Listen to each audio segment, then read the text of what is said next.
Bismillahirrahmanirrahim. Assalamualaikum warahmatullahi wabarakatuh. Alhamdulillahi rabbil alamin. Wal aqibatu lil muttaqin. Wala udwana illa 'alal dhalimin. Asyhadu an la ilaha illallah al-malikul haqqul mubin. Wa asyhadu anna Muhammadar Rasulullah as-sadiqul wa'dil amin. Allahumma sholli ala Muhammad wa ala ali Muhammad, amma ba'd. Bapak-bapak dan ibu-ibu sekalian yang dirahmati oleh Allah Subhanahu wa taala. Marilah kajian pada pagi hari ini, hari Ahad, tanggal 19 April 2020 segera kita mulai. Bagaimana Bapak Ibu kabarnya? Sehat? Nggih. Alhamdulillahirabbil alamin. Mudah-mudahan kita selalu diberikan kesehatan oleh Allah Subhanahu wa taala. Dijaga dari tertularnya wabah COVID-19 atau corona ini.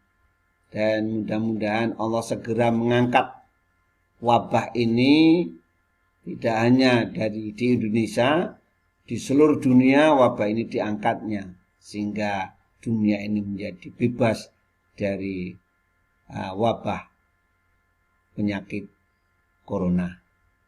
Bapak Ibu sekalian, pada pagi hari ini saya akan menyampaikan tema syarat ibadah diterima oleh Allah Subhanahu wa taala.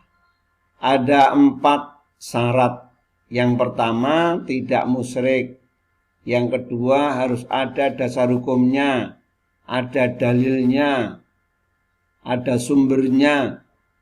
Yang ketiga, harus mencontoh Rasulullah di dalam mengerjakannya. Itu yang disebut ittiba Rasulullah.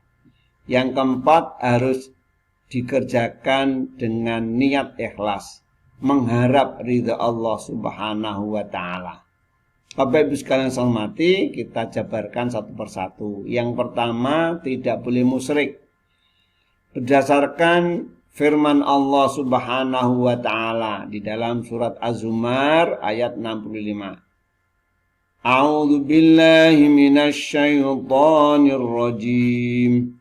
Bismillahirrahmanirrahim. Walaqad uhiya ilaika wa ilal ladzina min qablika la in asyrakta la yakbatanna 'amaluka wa la takunanna minal khasirin. Dan sesungguhnya telah diwahyukan kepadamu dan kepada nabi-nabi yang sebelummu. Jika kamu mempersekutukan Allah, niscaya akan hapuslah amalanmu dan tentulah kamu termasuk orang-orang yang rugi. Cukup jelas Bapak Ibu sekalian, larangan kita musyrik kepada Allah Subhanahu wa taala. Kalau kita musyrik kepada Allah, maka amalannya tidak akan diterima oleh Allah Subhanahu wa taala. Bahkan amal-amal yang sudah dikerjakan dari tahun ke tahun, ketika seorang itu musyrik maka akan gugur semuanya. Bapak Ibu sekalian, kita lanjutkan. Yang kedua, harus ada dasar hukumnya, ada dalilnya. Dalilnya dari mana? Dari Al-Quran, mungkin dari hadis Nabi. Berdasarkan firman Allah Subhanahu wa taala di dalam Al-Quran surat Al-Isra ayat 36. A'udzu billahi minasyaitonir rajim. Bismillahirrahmanirrahim. Wala taqfu ma laisa laka bi'ilmun. Inna sam'a wal basara wal fuada kullu ulaika kana anhu mas'ula. Dan janganlah kamu mengikuti apa yang kamu tidak mempunyai pengetahuan tentangnya. Sesungguhnya pendengaran, penglihatan, dan hati, semuanya itu akan diminta pertanggungjawabannya. Ayat ini juga cukup jelas bahwa apa yang kita kerjakan itu harus ada sumbernya. Jika tidak ada sumbernya, maka lebih baik kita tinggalkan.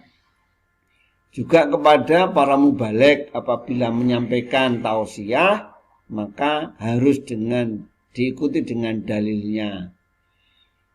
Kemudian yang ketiga, harus mencontoh Rasulullah cara mengerjakannya. Itulah yang disebut dengan ittiba Rasul.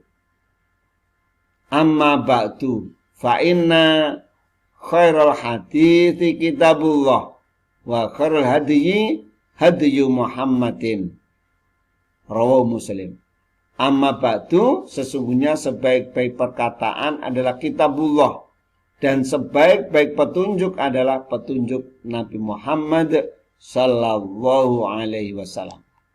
Yang keempat, harus dikerjakan dengan ikhlas, mencari ridha Allah subhanahu wa ta'ala, mencari keridhoannya agar diterima di sisinya.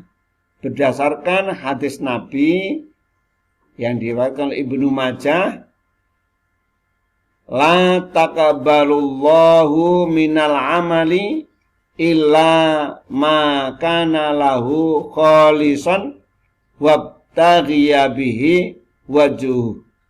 Rawahu Ibnu Majah. Allah tidak menerima amal melainkan yang didasari ikhlas dan karena mencari keridhoannya. Hadis riwayat Ibnu Majah. Jadi Bapak Ibu sekalian, berdasarkan hadis ini, beramal itu harus punya pamrih. Pamrihnya apa? Mencari keridhaan Allah subhanahu wa ta'ala. Jadi kalau ada tausiah yang menjelaskan beribadah itu tidak boleh ada pamrih, nah itu menurut saya kurang pas. Harus ada pamrih. Pamrihnya apa? Pamrihnya mencari keridhaan Allah subhanahu wa ta'ala. Bapak dan Ibu sekalian saya hormati, itulah beberapa catatan penting kajian pada pagi hari ini. Mudah-mudahan ada manfaatnya. Marilah pengajian hari ini kita akhiri dengan membaca hamdalah. Alhamdulillahirabbil alamin. Assalamualaikum.